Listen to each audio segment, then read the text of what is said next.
Hello বন্ধুরা, আমাদের চ্যানেলে তোমাদেরকে স্বাগত জানাই।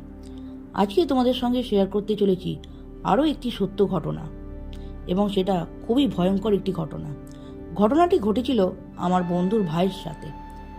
ঘটনায় যাওয়ার আগে তোমাদেরকে বলি, যারা আমার চ্যানেলটা এখনও সাবস্ক্রাইব করনি তারা অতি অবশ্যই চ্যানেলটাকে সাবস্ক্রাইব করে দাও, এবং পাশে থাকা বেল নোটিফিকেশানটাকে অন করে দিয়ে অতি অবশ্যই অলটাকে প্রেস করে রাখো, যাতে যখনই আমরা এরকম ঘটনা শেয়ার করব তোমাদের জন্য তার নোটিফিকেশান যাতে সবার আগে তোমাদের কাছে গিয়ে পৌঁছয়। আর কারা কোথা থেকে দেখছো বা শুনছো অতি অবশ্যই কিন্তু কমেন্ট বক্সে জানাবে, আর কেমন লাগছে সেটাও জানাবে। তাহলে আমরা একটু উৎসাহিত হই, আরও তোমাদের সুন্দর সুন্দর ঘটনা শেয়ার করতে চেষ্টা করব। তো চলো এবার ঘটনায় ফেরা যাক। ঘটনার সূত্রে আমার বন্ধুর নামটা আমি বন্ধ রাখছি, কারণ তার ব্যক্তিগত অসুবিধার জন্য বারণ করেছে নাম না বলতে। তো সেই হিসাবে নামটা আমি তোমাদের বলছি না। তো বন্ধুর ভাইয়ের নামটা আমি তোমাদের বলছি, বন্ধুর যার সাথে আর কি ঘটনাটা মেন ঘটেছে। আমার বন্ধুর ভাইয়ের নাম হলো রাহুল। সে এবং তার একটা বন্ধু দুজন মিলে ইউনিভার্সিটিতে পড়তে যায়, নর্থ বেঙ্গলের।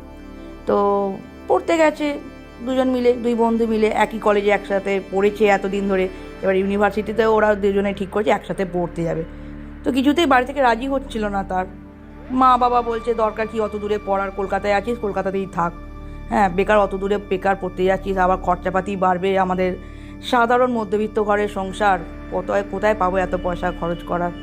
তো যাই হোক, কোনো রকমে অনেক কষ্টে রাজি করিয়েছে বাবা মাকে। ঠিক আছে, গেছে দুই বন্ধু মিলে। তো ওখানে গিয়ে একটা খুব সস্তা একটা ভাড়া বাড়ি, কারণ থাকতে তো হবে, একটা সস্তার ভাড়া বাড়ি একটা খুঁজছিল। তো অনেক খোঁজাখুঁজির পর একটা মোটামুটি ভাড়া বাড়ি একটা পেয়েছে, একটু পুরোনো দিনের একটু বাড়িটা। হ্যাঁ, কারণ দেখো নতুন ঝাঁ চকচকে বাড়ি তো কেউ কম পয়সায় ভাড়া দেবে না। তো সেই হিসাবে পুরোনো দিনের সেই কড়িবর্গাওয়ালা, এখন তো দেখতেই পাওয়া যায় না সেরকম টাইপের ঘর। তো সেরকম একটা বাড়ি পেয়েছে মোটামুটি। বাড়িওয়ালা থাকে ওপরে, বাড়িওয়ালা বলতে এই দুজন কাকু কাকিমা আর কি, এই 55-60-এর কাছাকাছি বয়স, ভদ্রলোক ভদ্রমহিলার হাজব্যান্ড ওয়াইফ দুজনে থাকে, আর নিচটা ভাড়া দেয়। তো ওরা দুজনে ভাবলো যে ঠিকই আছে, কম বাজেটের মধ্যে পেয়ে গেছি, থেকে যাই। তো যথারীতি ওরা রাজি হয়ে গেছে থাকতে। তো আর কলেজটা ওখান থেকে বেশ কাছেই ছিল, যে ভাড়া বাড়িটা ওরা নিয়েছে। তো বেশ কদিন থাকছে। এবার থাকতে গেলে কি খেতে হবে, ওরা কখন রান্না করবে, কলেজে যায়। তো ওরা ঠিক করলো যে বাইরে একটা কিছুটা গিয়ে আর কি, একটা এমনি ঘরোয়া কম মানে ছোটোখাটো একটা হোটেল টাইপের ছিল আর কি। এবার সেই হোটেলেতে ওরা আর কি কথাবার্তা বলে একটা ওই মান্থলি একটা করে নেয়, প্যাকেজ করে নেয়, যে একটা মান্থলি আমি এই টাকা দেবো, আমরা রোজ দুবেলা খেতে আসবো, লাঞ্চ এবং ডিনার। তো ঠিক আছে, সেইভাবে কথাবার্তা হয়ে আছে। তো প্রতিদিনই ওরা এইভাবেই মানে টাইমটা স্পেন্ড করে, যে সকালবেলা ঘুম থেকে উঠে একটু কিছু ব্রেকফাস্ট করে কলেজে চলে যায়। কলেজ থেকে ফিরে সন্ধেবেলা আসে বাড়িতে, এসে ওই পাশে চায়ের দোকান আছে, চাটা খায়, খেয়ে এসে পড়তে বসে, আর দিয়ে তারপর রাত্রিবেলা আবার ওখানে যেই খাবার দোকানে ওরা বলে রেখেছে সেখানে ডিনার করতে চলে যায়। তো যথারীতি এরমভাবে ওদের দিনগুলো কাটছিল। তো হঠাৎ মোটামুটি দিন 15 হবে এরমভাবে কাটছে। তো দিন 15 বাদে হঠাৎ একদিন আমার এই বন্ধুর ভাইয়ের সাথে, রাহুলের সাথে একটা ভীষণই একটা অদ্ভুত ঘটনা ঘটে। ঘটনাটি হলো, যখন বাড়ি ভাড়া দিয়েছিল ওই কাকু কাকিমা, তো কাকু কাকিমা বলেছিল বাড়িটা পুরোনো বাড়ি, তো সেই দালান টাইপের আছে, বারান্দা, সামনে ঘরের বাইরে একটা বারান্দা এরম টাইপের আছে, আর রুমের সাথে অ্যাটাচ বাথরুমও আছে, ওই জন্য কোনো অসুবিধা হবে না তোমাদের, এরমভাবেই বলে রেখেছে। এবং বাইরে একটা পুরোনো একটা বাথরুম ছিল, মানে ওদের ঘরের লাগোয়াই, কিন্তু বাইরের দিকে বাথরুমটা পুরো মানে আলাদা, সেপারেট একটা বাথরুম ছিল। তো সেই বাথরুমটা ইউজ করতে বারণ করেছে, বলেছে এই বাথরুমটা তোমরা কোনোদিন ইউজ করবে না, তোমাদের ঘরে তো বাথরুম রয়েছে, তোমরা দুজন বেটা ছেলে, কোনো অসুবিধাও হবে না। তো বাথরুমটা ইউজ করতে বারণ করছে। তো তারা আর বাচ্চা ছেলে অত আর মাথায় খেয়াল রাখেনি। যাই হোক, তা হঠাৎ সেদিনকে কলেজ থেকে ফিরে হঠাৎ খুব জোর রাহুলের আর কি টয়লেট পেয়েছে। তো টয়লেট পেয়েছে, তো রাহুল আর ওর বন্ধুর নামটা তোমাদের বলা হয়নি, বন্ধুর নাম হলো অর্ণব। তো অর্ণবকে বলেছে যা তুই দরজাটা খোল, ওরা যে রুমটায় থাকে আর কি, দরজাটা খোল, আমার খুব জোর টয়লেট পেয়েছে, আমি একটু টয়লেট করে আসছি। এবার অর্ণব আর দেখেনি যে ও ওই বাথরুমটায় টয়লেট করতে চলে গেছে, ও ভেবেছে বাইরে হয়তো কোথাও টয়লেট করতে গেছে। যাই হোক, এবার টয়লেট করতে গিয়ে টয়লেট করছে, হঠাৎ করে রাহুলের মনে হচ্ছে কিছু একটা অদ্ভুত একটা ফিল হচ্ছে, কেমন একটা গাটা ভারী ভারী লাগছে, একটা কেমন স্যাঁতস্যাঁতে টাইপের একটা গন্ধ, এমনিতেই তো পুরনো বাড়ি, এটা কেমন স্যাঁতস্যাঁতে টাইপের গন্ধ, একটা কেমন একটা গা ছমছমে পরিবেশ, এরকম একটা শরীরে একটা ওরও অস্বস্তি হচ্ছে। তো ভাবছি যে বাবা এরকম হঠাৎ শরীরটা খারাপ খারাপ লাগছে। যাই হোক, কোনো রকমের টয়লেট করে ঘরে চলে এসছে। তো ভাবছি যে কী হলো, নিজে নিজেই আর কি মনে মনে ভাবছি যে কী হলো, হঠাৎ শরীরটা এরম লাগছে কেন। তো ভাবছি সারাদিন কলেজ করেছি, হাঁটাহাঁটি করেছি, তাই হয়তো শরীরটা টায়ার্ড লাগছে, তাই জন্য হয়তো শরীরটা খারাপ লাগছে, ঠিক আছে, ব্যাপারটাকে পাত্তা দেয়নি। এনিওয়ে, তো যথারীতি ওরা পড়তে বসে গেছে, ফ্রেশ হয়ে পড়তে পড়তে বসেছে। দিয়ে তারপর রাতে তো প্রায় এই 9:30 নাগাদ বাজে। তো অর্ণব বলছে চ খাবার খেয়ে আসি, রাতে ডিনারটা করে আসি, কারণ দোকানপাট আবার বন্ধ হয়ে যাবে, তখন আবার খাবার মিলবে না, তখন না খেয়েই শুয়ে পড়তে হবে। তো রাহুল বললো ঠিক আছে চ যাই খেয়ে আসি। দিয়ে যথারীতি ওরা খাবার খেতে চলে গেছে। তো খাবার খেতে এবার রোজ যেহেতু খাবার খেতে যায় সেখানে, এবার সেখানে একজন দাদা, যে যাদের আর কি দোকান, তো সেই দাদা বলছে যে তোমরা কোথা থেকে এসছো, কোথায় আছো, এইসব আর কি কথাবার্তা গল্প করছে আর কি। তো তখন ওরা বললো যে আমরা এরকম কলকাতা থেকে এসেছি, আমরা এই বাড়িটায় ভাড়া আছি, এর বেশ কম দামের মধ্যে আছে, তাই এখানে ভাড়া আছি। তো সেইটা শুনে ওই দোকানদারটা, যেখানে যে হোটেলের দোকানদারটা, সে বলছে এই বাড়িটায় রয়েছো তোমরা? তো বলছে কেন, কি হয়েছে বাড়িতে? তো ভদ্রলোক বলছে যে না, বাড়িটা ঠিক ভালো নয়, কারণ এর আগে অনেকে ভাড়া নিয়েছে এই বাড়িটাতে, ভাড়া নিয়ে এসেছে, কিন্তু খুব বেশি দিন থাকতে পারিনি। বলছে কেন থাকতে পারিনি কেন? বলছে না, ও বাদ দাও, ছাড়ো, তোমরা খাও। তো ওরা বারবার জোর করছে যে কেন, কি এমন হয়ে উঠেছে যে থাকতে পারছে না? বলছে না না, সে জানার দরকার নেই, দরকার নেই, তোমরা ভয় পাবে, দরকার নেই বলে ব্যাপারটা এড়িয়ে গেছে আর কি দোকানদার। তো ওরা যথারীতি খাবার দাবার খেয়ে রুমে চলে এসছে। রুমে এসে যথারীতি ঘুমিয়ে মানে শুয়ে পড়েছে আর কি। অনেকক্ষণ ঘুমানোর পর হঠাৎ করে দেখছে, রাহুল শুনতে পেয়েছে আর কি ঘুমের মধ্যে, যে দরজায় কেউ নক করছে ঢকঢক করে। তো রাহুল আর টাইমও দেখেনি। তো ভাবছে বাবা এত রাত্রে কে আসবে, কে ঢকঢক করছে। তো রাহুল আর অর্ণবকে ডাকেনি, ও নিজে একা উঠেই দেখতে গেছে। তো দরজা খুলে দেখে যে না, কেউ কিছু নেই। তবে হ্যাঁ, বাড়িটা বড্ড সেই পুরোনো দিনের বাড়ি, তো লম্বা বারান্দা, করিডোরওয়ালা বাড়ি, সামনে চাতাল আছে, এরম টাইপের একটা বাড়ি।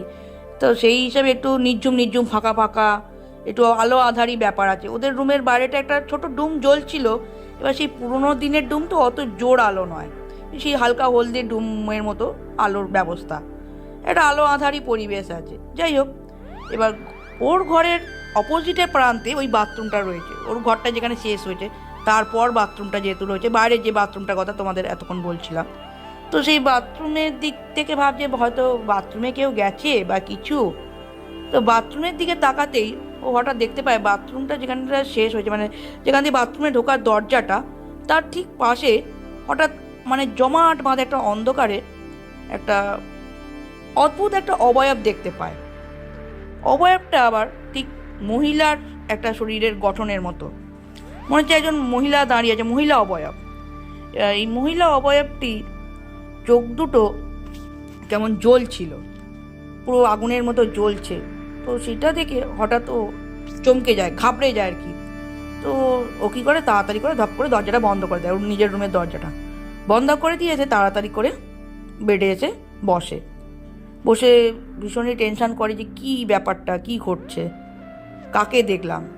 আবার ভাবছি যে ভুল দেখলাম নাকি ঘুমের ঘোরে, কারণ হঠাৎ করে দমদম করে দরজা আওয়াজ হচ্ছে বলে হট করে তো ঝপ উঠে দরজাটা যেহেতু খুলেছে ঘুম চোখে, ভাবছি হয়তো ভুল দেখেছে। কারণ এমনিতেই ওরা দুজনেই ছিল সায়েন্সের স্টুডেন্ট। সায়েন্সের স্টুডেন্ট জেনারেলি যারা হয় তারা খুব একটা ভয় পায় না ভূতের। এবার সেই হিসাবে ব্যাপারটা এড়িয়ে গেছে, একটু জল টল খেয়ে কী করেছে শুয়ে পড়েছে, আর কিছু ভাবেনি, দূর ভেবেছে ভুলভাল দেখছি বলে শুয়ে পড়েছে।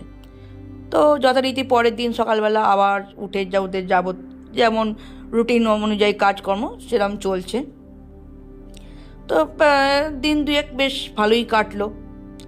আবার তৃতীয় দিন রাত্রির বেলা আবার যথারীতি ওরা খাওয়া দাওয়া করে ঘুমিয়েছে। তো আবার ওরকম 2:30-3টে নাগাদ টাইমটা হবে, 2:30-3টে নাগাদ রাহুল আবার শুনতে পায় যে বাড়ির ওর রুমের যে বাইরে যে বারান্দাটা, হ্যাঁ করিডোরটার ওপর দিয়ে কেউ যেন ভিজে পায় হেঁটে যাচ্ছে, বেশ ছপ ছপ করে পা, ভেজা পায়ে একটা একটা আওয়াজ হয়, যেটা সেরম টাইপের একটা আওয়াজ ও শুনতে পাচ্ছে। তো যথারীতি আবার উঠেছে, উঠে দরজাটা খুলেছে। দরজাটা খুলেই দেখে ওর ঠিক দরজার বাইরেটাতেই পায়ের ছাপ দুটো, এবং পায়ের ছাপ দুটো ক্রমশ গেছে ওর রুম থেকে ডাইরেক্ট বাথরুমের দিকে, বাইরের ওই বাথরুমটার দিকে যথারীতি পুরো পায়ের ছাপটা ফেলতে ফেলতে গেছে। দেখতে পেয়ে ও আরও ভীষণভাবে ভয় পেয়ে যায়। এবার দিয়ে তাড়াতাড়ি করে দরজা বন্ধ করে দিয়ে ও অর্ণবকে ডাকে। তখন অর্ণব হঠাৎ করে লোকে জোর করে ডেকেছে, অর্ণব অর্ণব করে ডেকেছে। যথারীতি অর্ণব উঠেছে, যে কী হয়েছে বল। দেখ না, আমি এরকম দরজার বাইরে এরকম একটা পায়ের ছাপ দেখলাম, ভেজা পায়ের ছাপ। তো অর্ণব বলছে, ধুর তুই কি ভুলভাল দেখেছিস, খেয়ে দে কাজ নি, ঘুমিয়ে পড়তো, যত উল্টো পাল্টা জিনিস সব দেখিস, তো উল্টো পাল্টা চিন্তা করিস, ওই মোবাইলে সব ভূতের এইসব জিনিসপত্র দেখিস, ভূত ভয় পাস না বলে ভূতের সব সিরিয়াল টিরিয়াল কী সব দেখিস, সেই সব নিয়ে মাথায় চিন্তা করছিস আর দিয়ে ওই সব ভুলভাল দেখছিস। যাই হোক, অর্ণব ব্যাপারটাকে এড়িয়ে গেছে। তো যথারীতি রাহুল কি করেছে, শুয়ে পড়েছে। অর্ণবও শুয়ে পড়েছে, রাহুলও শুয়ে পড়েছে। দূর ছেড়ে দে, শুয়ে পড়, কালকে সকালে যা হবে দেখা যাবে। ওই যথারীতি ওরা শুয়ে পড়েছে। তো এরপরে পরের দিনকে কি করেছে, আবার সকালবেলায় উঠে যথারীতি কলেজে যাবে বলে ফ্রেশ হচ্ছে দুজনে। তো প্রথমে অর্ণব ফ্রেশ হয়ে এসছে, চান টান করে ওদের নিজেদের যে মানে রুমের সাথে যে অ্যাটাচ বাথরুম ছিল সেই বাথরুমেতেই, আর ওই বাথরুমেতে যায়নি, বাইরের বাথরুমেতে একবারও যায়নি। তো যথারীতি অর্ণব আগে ফ্রেশ হয়ে এসছে, তারপর রাহুল ঢুকেছে বাথরুমে স্নান করতে। তো স্নান করে মাথাটা মুছতে গিয়ে মাথার পেছনে চুলেতে হাত দিতে গিয়ে হঠাৎ করে ওর হাতটা ভাবে যে কোনো একটা মহিলার হাতে টাচ লাগলো, মানে হাতটা ধরলো, দিয়ে ও ভীষণভাবে সেটা ভয় পেয়ে যায়, কারণ বাথরুমে ঢোকার কারোর কোনো চান্সই নেই, কারণ বাথরুমের দরজা বন্ধ, আর হঠাৎ করে মহিলার হাতই বা কোথা থেকে আসবে। তো সেইটা অনুভব করে ভীষণই ভয় পেয়ে প্রায় মানে দরজা মানে কোনো রকমের দরজা খুলে জাস্ট বেরিয়ে পড়ে, মানে যেমন অবস্থায় ছিল তেমন অবস্থাতেই ও বেরিয়ে পড়ে, মানে টাওয়ালটা মানে যে জড়া বেগায় সেরম মানে অবকাশটাও পায়নি, টাইমটাও পায়নি, এতটাই ভয় পেয়ে গেছে। তো এসে মানে চিৎকার করে অর্ণবকে বলছে যে এরকম এরকম ঘটনা ঘটেছে। তো অর্ণব বলছে, কী ব্যাপার হয়েছে বলতো, তোর সাথে রোজ এরকম ঘটনা ঘটছে কেন, প্রত্যেক দিন তুইই দেখছিস কেন। তারপর হঠাৎ অর্ণব বলে, হ্যাঁ রে, তুই সেদিনকে যে কলেজ থেকে ফেরবার সময় বলছিলি বাথরুম পেয়েছে জোরে, কোথায় বাথরুম করতে গেছিলি, বাইরের ওই পাঁচিলের পাশে নর্দমায় টয়লেট করিসনি? বলছে, না আমি তো ওই বাইরের বাথরুমটা, যেটা আমাদের রুমের পেছন দিকে যে দূরে বাথরুমটা রয়েছে, ওইখানে টয়লেট করতে গেছিলাম, বাইরে কেন করতে যাব। বলছে, এই কাকু কাকিমা যে বলেছিল বাথরুমে টয়লেট না করতে, তুই কেন গেছিলি? বলে, আরে জোরে পেয়ে গেছে, আর কি করবো তখন সেই মুহূর্তে।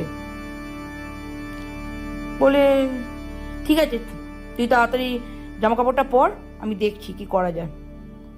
বলে যথারীতি দুজনে জামা কাপড় পরে এবার ওপরের যে বাড়িওয়ালা কাকু কাকিমার কাছে যায় ওপরে। তো কাকু কাকিমার কাছে গেছে হঠাৎ করে। তো কাকু কাকিমা বলছে, হ্যাঁ কী হয়েছে বলো, বসো বসো, এসো বসো, কী হয়েছে বলো। তো তখন অর্ণব বলে, এরকম আমার বন্ধু রাহুলের সাথে এরম ঘটনা ঘটছে। তো সব ডিটেলস যা ঘটনা ঘটেছে 2-3 দিন ধরে যাবৎ যা যা রাহুলের সাথে ঘটেছে সেগুলো সব বলল। তো সেটা শুনে তোর কাকু শুনতে পেয়েছে, এবার জানতে পেরেছে যে ওই বাথরুমে রাহুল গিয়েছিল। তো সেইটা শুনেই কাকু আর কি রেগে যায়। কাকু বলে, তোমাদের যে বারবার করে যখন ভাড়া নিতে তখন যে আমরা বললাম, দুজনেই মিলে বলেছি, আমি এবং তোমার কাকিমা দুজনেই বলেছিলাম যে বাথরুমটা তোমরা কেউ ইউজ করবে না, তোমরা কেন বাথরুমটা গেছিলে, এই নিয়ে আর কি খুব রাগারাগি করে। রাহুলকে বারবার বলে যে কেন গেছিলে তুমি ওই বাথরুমে। তো তখন অর্ণব বলছে, কেন বাথরুমে যেতে অসুবিধা কি, সেটা তো আপনি কোনো খোলাখুলিভাবে আমাদের বলেননি যে বাথরুমে অসুবিধা কী, আর ওর জোরে টয়লেট পেয়েছে তাই বাধ্য হয়ে গেছে, আমার তালাটা খুলতে একটু টাইম লাগছিল, আপনাদের পুরোনো দিনের তালা ইজিলি খোলে না, আমি কি করব। সেই হিসাবে ও তাড়াহুড়োতে ওখানে টয়লেট করতে গেছে, কিন্তু বাথরুমের ঘটনাটা কি, কেন যাবে না মানুষ বাথরুমে। তো তখন কাকু বলেন যে এরকম ওনাদের একটা মেয়ে ছিল, ওই মেয়ে আর কি একদিন বর্ষাকালে ওখানে পুরোনো দিনের বাথরুম বুঝতেই পারছো, দালানেও একটু শ্যাওলা শ্যাওলা ছিল, আর বাথরুমটাও ওরকম পুরোনো দিনে ভাঙাচোরা টাইপের। এবার বর্ষাকাল ছিল সেই সময়টা। তো তখন কী করেছে, ওই ওনার মেয়ে আর কি বাথরুমের দিকে যেতে গিয়ে, চান করতে যাচ্ছিল আর কি, তখন যেতে গিয়ে হঠাৎ স্লিপ খেয়ে বাথরুমের ভেতরে একটা চৌবাচ্চা মতো ছিল। এবার সেই চৌবাচ্চার বেরিতে, যেটা সিমেন্টের বাঁধ দিয়ে বাঁধানো থাকে যে চৌবাচ্চাটা, ওইটাতে মাথাটা স্লিপ কেটে পড়ে গিয়ে পেছন দিকে মাথাটায় ধাক্কা খায় সজোরে। তার ফলে কি ওখানেই স্পট ডেড, মারা যায় আর কি ওনাদের মেয়ে। এবার সেই থেকে ওনাদের বাড়িতে একটা এরকম অদ্ভুত একটা পরিবেশের সৃষ্টি হয়েছে। সেটা ওনারা জানেন যে ওনাদের মেয়েই আর কি ওখানে রয়েছে। সেই হিসাবে ওনারা আর কি কিছু ব্যবস্থা করেনি, অনেক চেষ্টা করেছে, শ্রাদ্ধ শান্তি করেছে, গয়া গিয়ে পিণ্ডে দিয়েছে, যাবতীয় যা যা করবার রীতি সবই করেছে, কিন্তু কোনোভাবেই কিছু হয়নি যথারীতি। তখন তো অর্ণব বলে যে তাহলে আমরা কি করব এখন, আমাদের কি করণীয় আছে? তো তখন কাকু বলল, ঠিক আছে তোমরা চিন্তা করো না, আমি ব্যবস্থা করছি, আমার চেনা জানা একজন তান্ত্রিক আছে, তার কাছে আমি তোমাদেরকে নিয়ে যাচ্ছি, চলো। আর আমি বলবো যে তোমরা এখান থেকে যত তাড়াতাড়ি সম্ভব চেঞ্জ করে নাও, অন্য কোনো বাড়ি, আশপাশে অন্য কোনো বাড়ি তোমরা দেখো, ভাড়া বাড়ি, এখানে না থাকাই তোমাদের মঙ্গল। কারণ আমার মেয়ে আর কি পছন্দ করছে না যে তোমরা থাকো বলে, তাই জন্যই এতবার ডিস্টার্ব করছে। অতএব আমি চাইবো তোমরা সুস্থ থাকো, ভালো থাকো, তার জন্য তোমরা এখান থেকে ছেড়ে চলে যাও। আর চলো, আমি তান্ত্রিকের কাছে নিয়ে যাচ্ছি, তিনি আর কি সমস্ত রেমেডি তোমাদের দেবে, তোমরা সেগুলোকে ফলো আপ করবে। তো বলছে ঠিক আছে চলুন, বলে তান্ত্রিকের কাছে নিয়ে গেছেন। এবার দিয়ে তান্ত্রিকের কাছে গিয়ে উনি যা যা রীতি বলেছে তারা সব কিছু রাহুল আর কি ফলো করেছে। ফলো করতে তারপর কদিন কিছু আর সেরকম কিছুই আর অনুভব হয়নি। তা ওরা কি করেছে, এক সপ্তাহের মধ্যেই আর কি, এবার দেখো বাড়ি খুঁজে পাওয়াটা তো একটা টাইমের ব্যাপার, হট করে বললেই তো বাড়ি পাওয়া যায় না। এবার বাজেটের মধ্যে, কম বাজেটের মধ্যে খুঁজতে হবে যেহেতু, তো আর দিন কয়েক বাদে, সপ্তাহখানেকের মধ্যেই ওরা আর কি ওখান থেকে ছেড়ে অন্য বাড়িতে চলে যায়। তো এই হলো আজকের ঘটনা, আমার বন্ধুর ভাইয়ের সাথে ঘটা। তো ঘটনাটা তোমাদের কেমন লাগলো অতি অবশ্যই কমেন্ট করে লিখে জানাবে, এবং কে কোথা থেকে শুনছো সেটাও অবশ্যই কমেন্ট করে জানাবে, যে আমার শ্রোতা বন্ধুরা কে কোথা থেকে শুনছে। তো আজকের ঘটনা আমি এখানেই শেষ করছি, খুব শীঘ্রই দেখা হচ্ছে আরও একটি নতুন ঘটনা নিয়ে। বাই বন্ধুরা।